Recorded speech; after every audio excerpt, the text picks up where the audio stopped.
तस्य लोकप्रधानस्य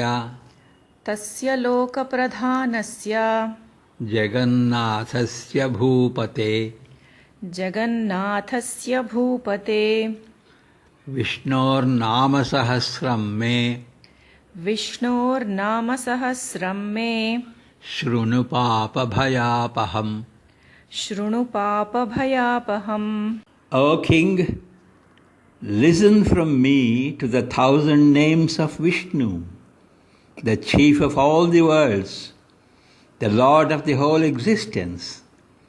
They keep you free from any kind of sin or fear. ಹೇ ಭೂಪತಿಯೇ, ಸಕಲ ಅಸ್ತಿತ್ವಗಳಿಗೆ ಒಡೆಯನಾದ, ಎಲ್ಲ ಲೋಕಗಳಿಗೆ ಅಧಿಪತಿಯಾದ ವಿಷ್ಣುವಿನ ಸಹಸ್ರನಾಮಗಳನ್ನು ನನ್ನಿಂದ ಕೇಳಿ ತಿಳಿದುಕೋ.